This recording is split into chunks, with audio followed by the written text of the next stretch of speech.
Chapter 13. Dr. Seward's Diary. Continued.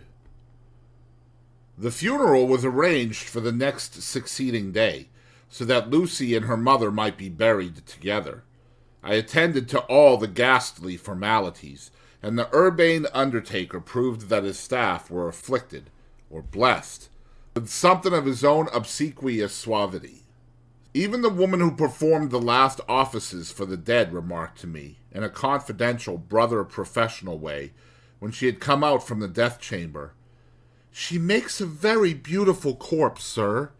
It's quite a privilege to attend on her. It's not too much to say that she will do credit to our establishment." I noticed that Van Helsing never kept far away. This was possible from the disordered state of things in the household. There were no relatives at hand, and as Arthur had to be back the next day to attend at his father's funeral, we were unable to notify anyone who should have been bidden. Under the circumstances, Van Helsing and I took it upon ourselves to examine papers, etc. He insisted upon looking over Lucy's papers himself. I asked him why, for I feared that he, being a foreigner, might not be quite aware of English legal requirements, and so might in ignorance make some unnecessary trouble. He answered me, I know. You forget that I am a lawyer as well as a doctor, but this is not altogether for the law. You knew that, when you avoided the coroner. I have more than him to avoid. There may be papers more, such as this." As he spoke, he took from his pocket-book the memorandum which had been in Lucy's breast, and which she had torn in her sleep. "When you find anything of the solicitor who is for the late Mrs. Westenra, seal all her papers, and write him tonight. For me, I watch here in the room, and in Miss Lucy's old room all night, and I myself search for what may be. It is not well that her very thoughts go into the hands of strangers." I went on with my part of the work, and in another half-hour had found the name and address of Mrs. Westenra's solicitor, and had written to him. All the poor lady's papers were in order. Explicit directions regarding the place of burial were given. I had hardly sealed the letter, when, to my surprise, Van Helsing walked into the room, saying, "Can I help you, friend John? I am free, and if I may, my service is to you." "Have you got what you looked for?" I asked, to which he replied, "I did not look for any specific thing.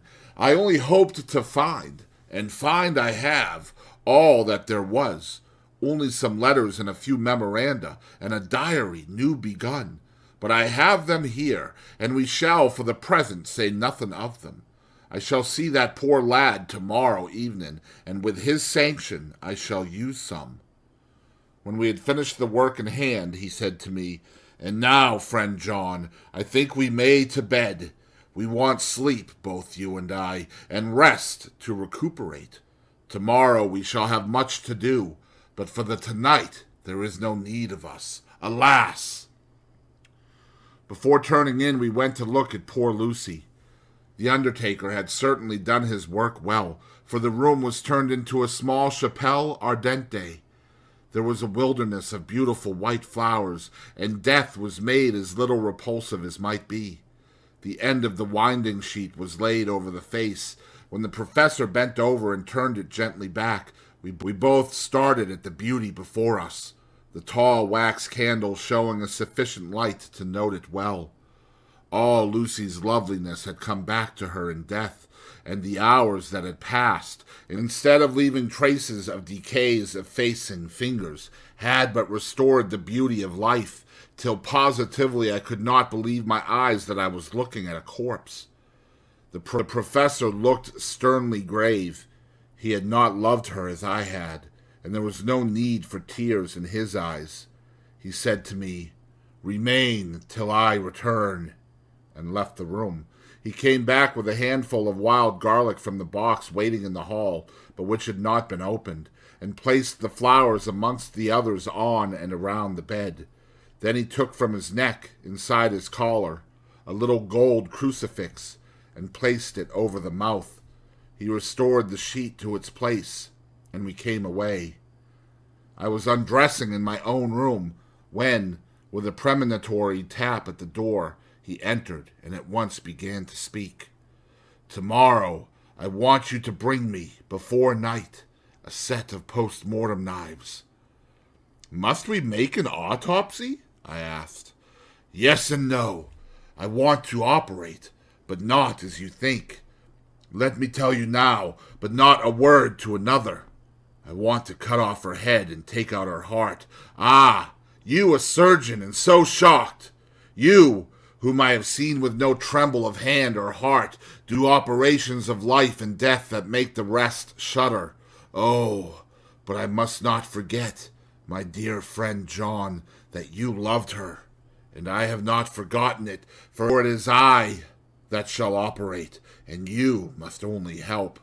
I would like to do it tonight, but for Arthur I must not. He will be free after his father's funeral tomorrow, and he will want to see her, to see it. Then, when she is coffined ready for the next day, you and I shall come when all sleep. We shall unscrew the coffin lid, and shall do our operation, and then replace all, so that none know, save we alone."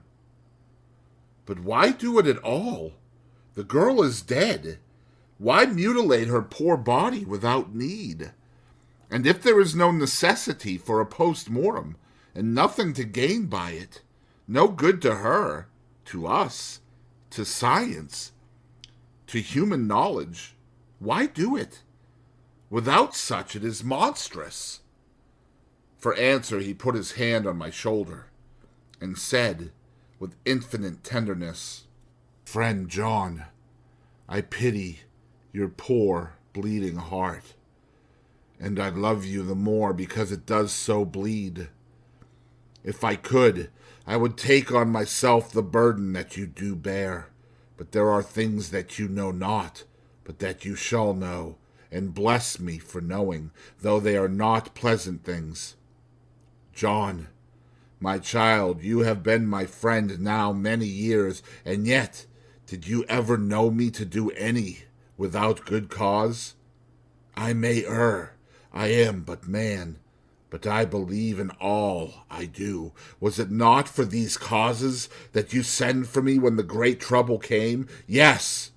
Were you not amazed, nay, horrified, when I would not let Arthur kiss his love, though she was dying, and snatched him away by all my strength? Yes. And yet you saw how she thanked me, with her so beautiful dying eyes, her voice, too, so weak, and she kissed my rough old hand and blessed me. Yes. And did you not hear me swear a promise to her, that so she closed her eyes grateful? Yes. Well, I have good reason now for all I want to do. You have for many years trust me. You have believed me weeks past, when there be things so strange that you might have well doubt. Believe me yet a little, friend John. If you trust me not, then I must tell what I think, and that is not, perhaps, well. And if I work, as work I shall, no matter trust or no trust, without my friend trust in me, I work with heavy heart and feel, oh, so lonely, when I want all help and courage that may be. He paused a moment, and went on solemnly, Friend John, there are strange and terrible days before us.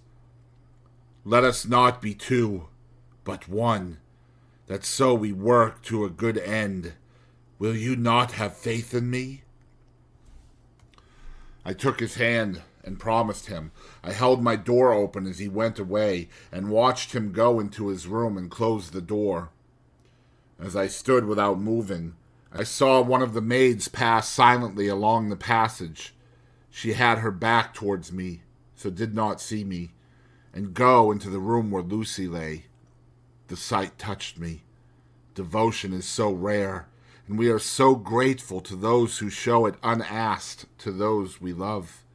Here was a poor girl putting aside the terrors which she naturally had of death to go watch alone by the bier of the mistress whom she loved, so that the poor clay might not be lonely till laid to eternal rest. I must have slept long and soundly, for it was broad daylight when Van Helsing waked me by coming into my room. He came over to my bedside and said, "You need not trouble about the knives. We shall not do it." "Why not?" I asked, for his solemnity of the night before had greatly impressed me.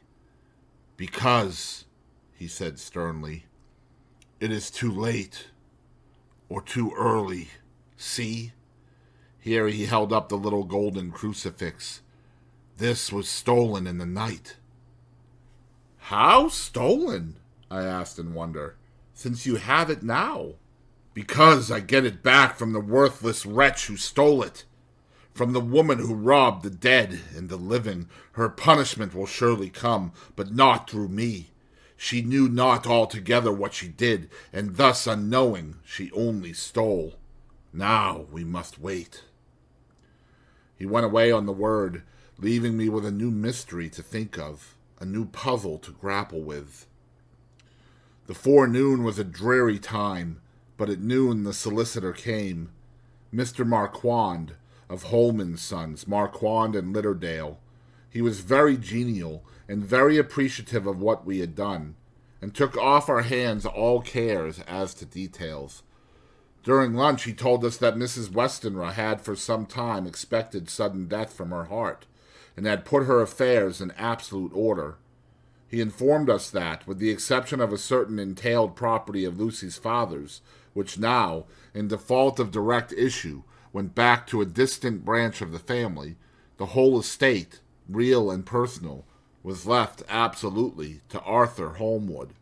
When he had told us so much, he went on, "Frankly, we did our best to prevent such a testamentary disposition, and pointed out certain contingencies that might leave her daughter either penniless or not so free as she should be to act regarding a matrimonial alliance.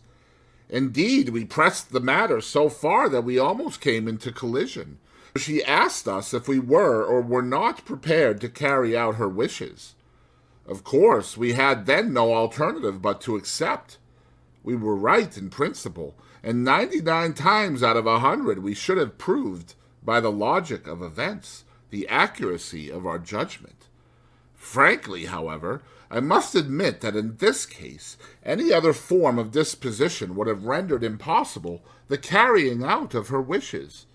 For by her predeceasing her daughter, the latter would have come into possession of the property, and even had she only survived her mother by 5 minutes, her property would, in case there were no will, and a will was a practical impossibility in such a case, have been treated at her decease as under intestacy, in which case Lord Godalming, though so dear a friend, would have had no claim in the world, and the inheritors, being remote, would not be likely to abandon their just rights, for sentimental reasons regarding an entire stranger. I assure you, my dear sirs, I am rejoiced at the result, perfectly rejoiced." He was a good fellow, but his rejoicing at the one little part, in which he was officially interested, of so great a tragedy, was an object lesson in the limitations of sympathetic understanding. He did not remain long, but said he would look in later in the day and see Lord Godalming. His coming, however, had been a certain comfort to us, since it assured us that we should not have to dread hostile criticism as to any of our acts. Arthur was expected at 5 o'clock, so a little before that time we visited the death chamber. It was so in very truth. For now both mother and daughter lay in it. The undertaker, true to his craft, had made the best display he could of his goods, and there was a mortuary air about the place that lowered our spirits at once. Van Helsing ordered the former arrangement to be adhered to, explaining that, as Lord Godalming was coming very soon, it would be less harrowing to his feelings to see all that was left of his fiancée quite alone. The undertaker seemed shocked at his own stupidity, and exerted himself to restore things to the condition in which he left them the night before, so that when Arthur came such shocks to his feelings as we could avoid were saved. Poor fellow! We looked desperately sad and broken. Even his stalwart manhood seemed to have shrunk somewhat under the strain of his much-tried emotions. He had, I knew, been very genuinely and devotedly attached to his father, and to lose him, and at such a time, was a bitter blow to him. With me he was warm as ever, and to Van Helsing he was sweetly courteous, but I could not help seeing that there was some constraint with him. The professor noticed it too, and motioned me to bring him upstairs. I did so, and left him at the door of the room, as I felt he would like to be quite alone with her, but he took my arm and led me in, saying huskily, "You loved her too, old fellow. She told me all about it, and there was no friend had a closer place in her heart than you. I don't know how to thank you for all you have done for her. I can't think yet." Here he suddenly broke down, and threw his arms round my shoulders and laid his head on my breast, crying, "Oh, Jack, Jack, what shall I do?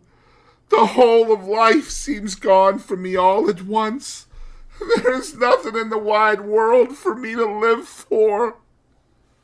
I comforted him as well as I could. In such cases, men do not need much expression. A grip of the hand, the tightening of an arm over the shoulder, a sob in unison, are expressions of sympathy dear to a man's heart.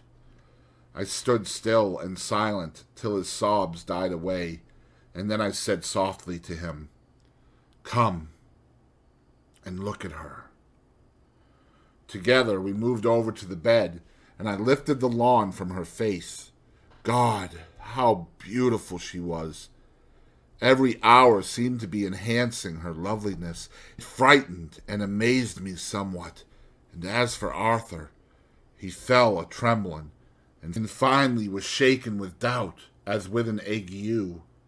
At last, after a long pause, he said to me in a faint whisper, "Jack, is she really dead?" I assured him sadly that it was so, and went on to suggest, for I felt that such a horrible doubt should not have life for a moment longer than I could help, that it often happened that after death faces became softened and even resolved in their youthful beauty, that this was especially so when death had been preceded by any acute or prolonged suffering, seemed to quite do away with any doubt, and, after kneeling beside the couch for a while and looking at her lovingly and long, he turned aside.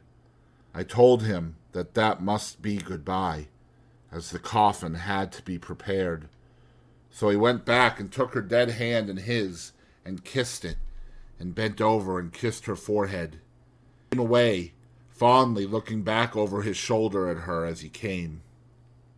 I left him in the drawing-room and told Van Helsing that he had said goodbye, so the latter went to the kitchen to tell the undertaker's men to proceed with the preparations and to screw up the coffin. When he came out of the room again, I told him of Arthur's question, and he replied, "I am not surprised. Just now I doubted for a moment myself." We all dined together, and I could see that poor Art was trying to make the best of things. Van Helsing had been silent all dinner time, but when we had lit our cigars, he said, "Lord," but Arthur interrupted him. "No, no, not that, for God's sake! Not yet, at any rate. Forgive me, sir. I did not mean to speak offensively. It is only because my loss is so recent." The professor answered very sweetly, "I only used that name because I was in doubt. I must not call you Mr., and I have grown to love you, yes, my dear boy, to love you as Arthur." Arthur held out his hand and took the old man's warmly. "Call me what you will," he said. "I hope I may always have the title of a friend, and let me say that I am at a loss for words to thank you for your goodness to my poor dear." He paused a moment and went on. I know that she understood your goodness even better than I do. And if I was rude or in any way wanting at that time, you acted so... You remember. The professor nodded. You must forgive me, he answered with a grave kindness. I know it was hard for you to quite trust me then, for to trust such violence needs to understand, and I take it that you do not, that you cannot trust me now, for you do not yet understand. And there may be more times when I shall want you to trust when you cannot, and may not, and must not yet understand.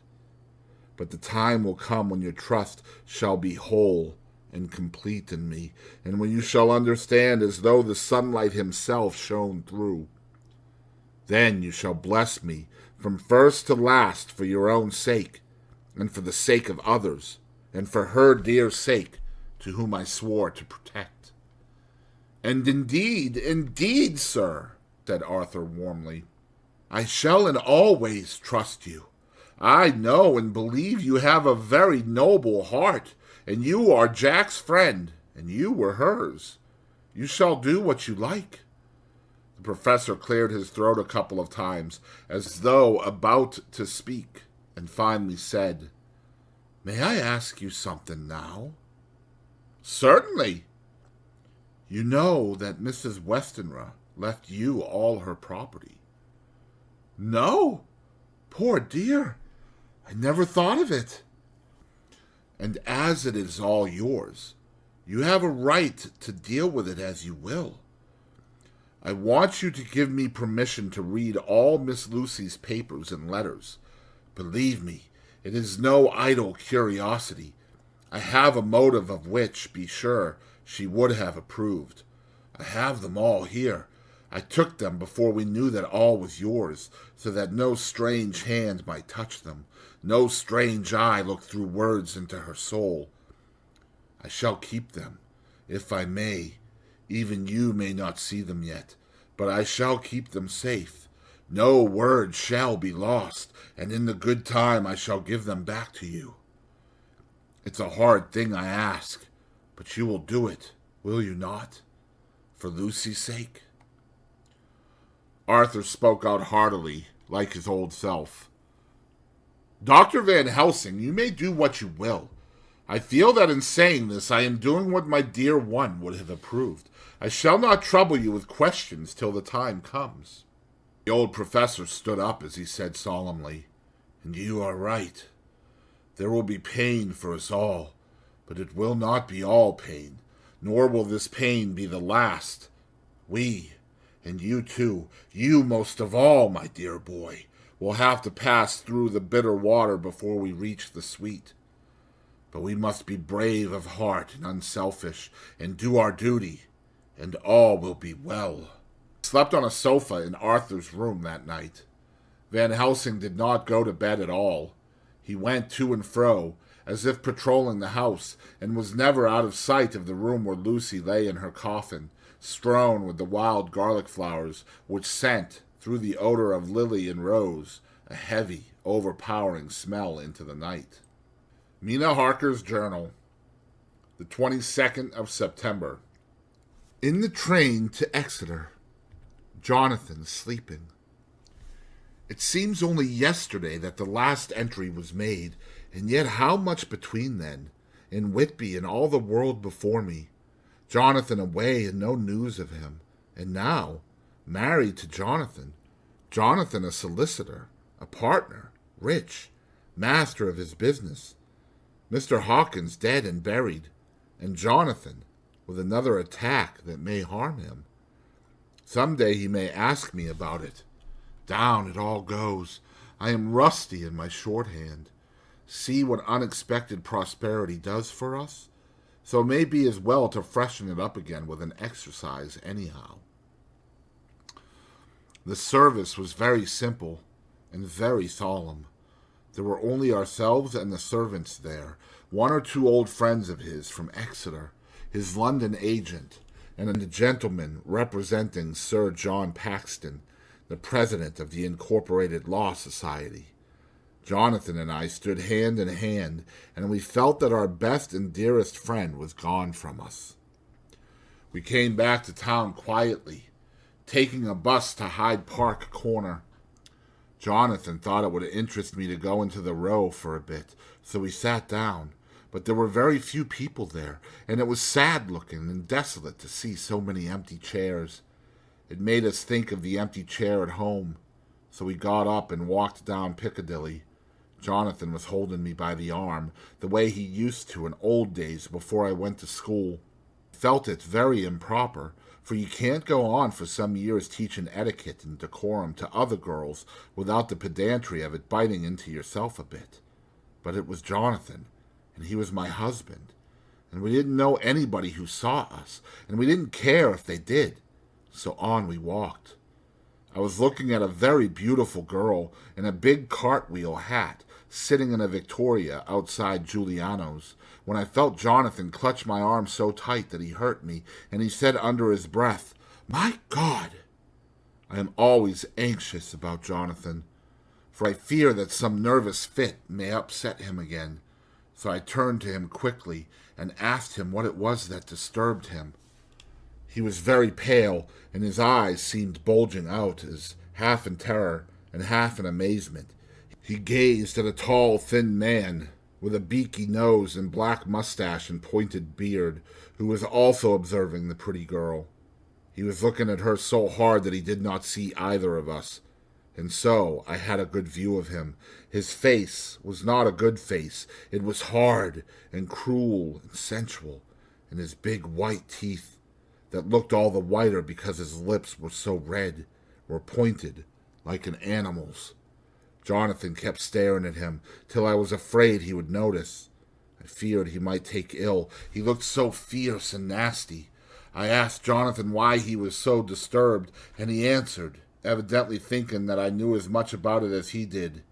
"Do you see who it is?" "No, dear," I said. "I don't know him. Who is it?" His answer seemed to shock and thrill me, for it was said as if he did not know that it was to me, Mina, to whom he was speaking. "It is the man himself." Poor dear was evidently terrified at something, very greatly terrified. I do believe that if he had not had me to lean on and to support him, he would have sunk down. He kept staring. A man came out of the shop with a small parcel and gave it to the lady, who then drove off. The dark man kept his eyes fixed on her, and when the carriage moved up Piccadilly, he followed in the same direction and hailed a hansom. Jonathan kept looking after him and said, as if to himself, "I believe it is the Count, but he has grown young. My God! If this be so, oh my God! My God! If I only knew! If I only knew!" He was distressing himself so much that I feared to keep his mind on the subject by asking him any questions, so I remained silent. I drew him away quietly, and he, holding my arm, came easily. We walked a little further, and then went in and sat for a while in the Green Park. It was a hot day for autumn, and there was a comfortable seat in a shady place. After a few minutes staring at nothing, Jonathan's eyes closed, and he went quietly into a sleep, with his head on my shoulder. I thought it was the best thing for him, so did not disturb him. In about 20 minutes he woke up and said to me quite cheerfully, "Why, Mina, have I been asleep? Oh, do forgive me for being so rude. Come, and we'll have a cup of tea somewhere." He had evidently forgotten all about the dark stranger, as in his illness he had forgotten all that this episode had reminded him of. I don't like this lapsing into forgetfulness. It may make or continue some injury to the brain. I must not ask him, for fear I shall do more harm than good, but I must somehow learn the facts of his journey abroad. The time has come, I fear, when I must open that parcel and know what is written. Oh, Jonathan, you will, I know, forgive me if I do wrong, but it is for your own dear sake. Later. A sad homecoming in every way. The house empty of the dear soul who was so good to us. Jonathan still pale and dizzy under a slight relapse of his malady, and now a telegram from Van Helsing, whoever he may be. You will be grieved to hear that Mrs. Westenra died 5 days ago, and that Lucy died the day before yesterday. They were both buried today. Oh, what a wealth of sorrow in a few words. Poor Mrs. Westenra, poor Lucy. Gone, gone, never to return to us. And poor Arthur, to have lost such sweetness out of his life. God help us all to bear our troubles. Dr. Seward's Diary, the 22nd of September. It is all over. Arthur has gone back to Ring, and has taken Quincey Morris with him. What a fine fellow is Quincey. I believe in my heart of hearts that he suffered as much about Lucy's death as any of us, but he bore himself through it like a moral Viking. If America can go on breeding men like that, she will be a power in the world indeed. Van Helsing is lying down, having a rest preparatory to his journey. He goes over to Amsterdam tonight, but says he returns tomorrow night, that he only wants to make some arrangements, which can only be made personally. He is to stop with me then, if he can. He says he has work to do in London, which may take him some time. Poor old fellow! I fear that the strain of the past week has broken down even his iron strength. All the time of the burial he was, I could see, putting some terrible restraint on himself. When it was all over, we were standing beside Arthur, who, poor fellow, was speaking of his part in the operation where his blood had been transfused to Lucy's veins. I could see Van Helsing's face grow white and purple by turns. Arthur was saying that he felt since then as if they two had been really married, and that she was his wife in the sight of God. None of us said a word of the other operations, and none of us ever shall. Arthur and Quincey went together to the station, and Van Helsing and I came on here. The moment we were alone in the carriage, he gave way to a regular fit of hysterics. He has denied to me since that it was hysterics, and insisted that it was only his sense of humor asserting itself under very terrible conditions. He laughed till he cried, and I had to draw down the blinds lest anyone should see us and misjudge. And then he cried, till he laughed again, and laughed and cried together, just as a woman does. I tried to be stern with him, as one is to a woman under the circumstances, but it had no effect. Men and women are so different in manifestations of nervous strength or weakness. Then, when his face grew grave and stern again, I asked him why his mirth, and why at such a time. His reply was in a way characteristic of him, for it was logical and forceful and mysterious. He said, "Ah, you don't comprehend, friend John. Do not think that I am not sad, though I laugh. See, I have cried even when the laugh did choke me, but no more think that I am all sorry when I cry, for the laugh he come just the same. Keep it always with you that laughter who knock at your door and say, 'May I come in?' is not the true laughter. No, he is a king, and he come when and how he like. He ask no person. He choose no time of suitability. He say, 'I am here. Behold, an example, I grieve my heart out for that so sweet young girl. I give my blood for her. Though I am old and worn, I give my time, my skill, my sleep. I let my other sufferers want, that so she may have all, and yet I can laugh at her very grave, laugh when the clay from the spade of the sexton drop upon her coffin and say, thud, thud, to my heart, till it send back the blood from my cheek. My heart bleed for that poor boy, that dear boy, so of the age of mine own boy, had I been so blessed that he live, and with his hair and eyes the same. There, you know now why I love him so, and yet, when he say things that touch my husband heart to the quick, and make my father heart yearn to him as to no other man, not even to you, friend John, for we are more level in experiences than father and son. Yet, even at such moments, King Laugh, he come to me and shout and bellow in my ear, Here I am! Here I am! Till the blood come dance back and bring some of the sunshine that he carry with him to my cheek. Oh, friend John, it is a strange world, a sad world, a world full of miseries and woes and troubles. And yet when King Laugh come, he make them all dance to the tune he play. Bleeding hearts and dry bones of the churchyard and tears that burn as they fall, all dance together to the music that he make with that smileless mouth of him. And believe me, friend John, that he is good to come and kind. Ah, we men and women are like ropes drawn tight with strain that pull us different ways. Then tears come, and like the rain on the ropes, they brace us up, until perhaps the strain become too great, and we break. But King Laugh, he come like the sunshine, and he ease off the strain again, and we bear to go on with our labor, what it may be. Did not like to wound him by pretending not to see his idea, but, as I did not yet understand the cause of his laughter, I asked him. As he answered me, his face grew stern, and he said in quite a different tone, Oh, it was the grim irony of it all.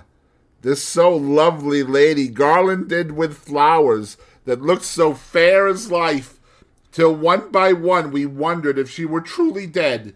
She laid in that so fine marble house in that lonely churchyard where rest so many of her kin, laid there with the mother who loved her and whom she loved, and that sacred bell going, toll, toll, toll, so sad and slow, and those holy men, with the white garments of the angel, pretending to read books, and yet all the time their eyes never on the page, and all of us with the bowed head, and all for what?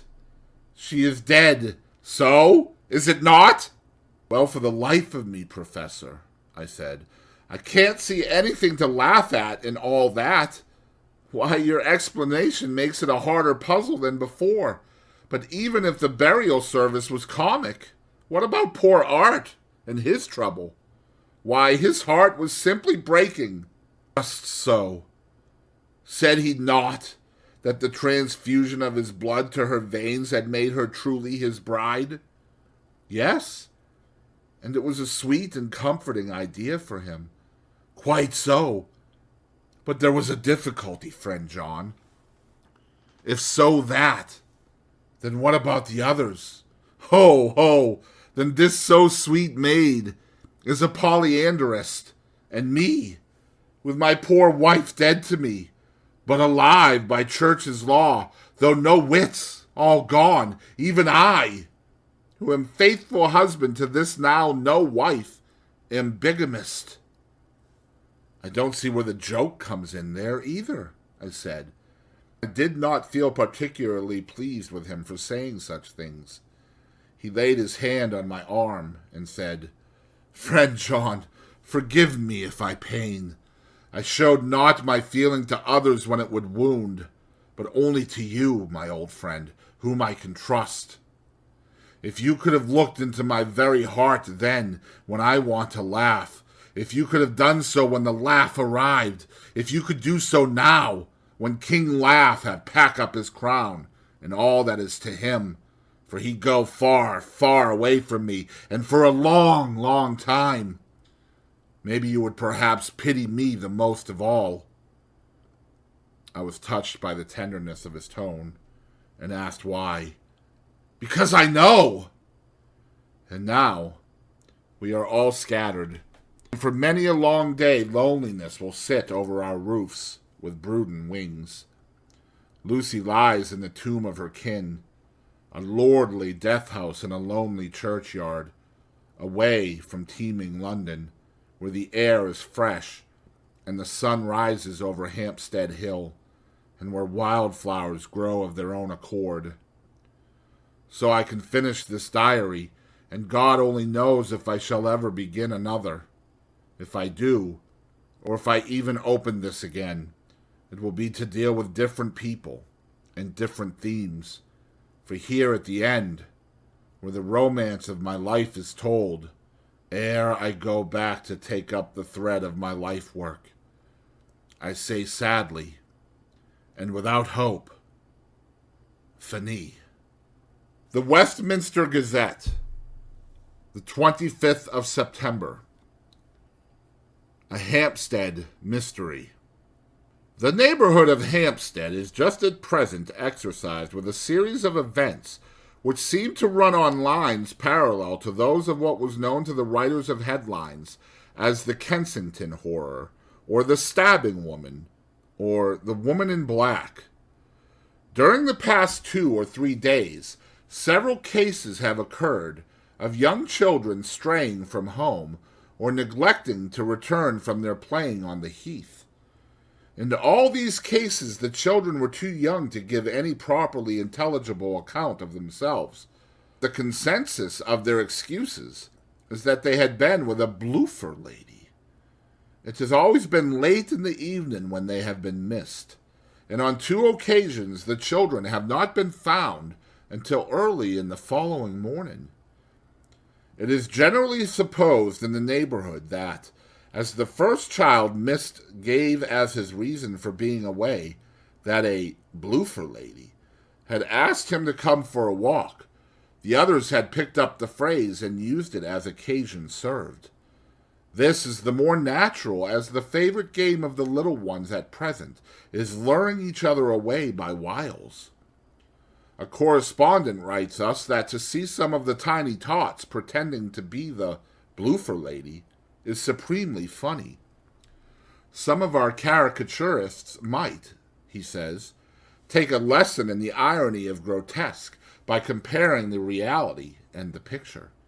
It is only in accordance with general principles of human nature that the bloofer lady should be the popular role at these al fresco performances. Our correspondent naively says that even Ellen Terry could not be so winningly attractive as some of these grubby-faced little children pretend, and even imagine themselves to be. There is, however, possibly a serious side to the question, for some of the children, indeed all who have been missed at night, have been slightly torn or wounded in the throat. The wounds seem such as might be made by a rat or a small dog, and although of not much importance individually, would tend to show that whatever animal inflicts them has a system or method of its own. The police of the division have been instructed to keep a sharp lookout for straying children, especially when very young, in and around Hampstead Heath, and for any stray dog which may be about. The Westminster Gazette, the 25th of September, extra special. The Hampstead Horror, another child injured. The bloofer lady. We have just received intelligence that another child, missed last night, was only discovered late in the morning under a furze bush at the Shooter's Hill side of Hampstead Heath, which is, perhaps, less frequented than the others. It has the same tiny wound in the throat as has been noticed in other cases. It was terribly weak and looked quite emaciated. It, too, when partially restored, had the common story to tell of being lured away by the bloofer lady.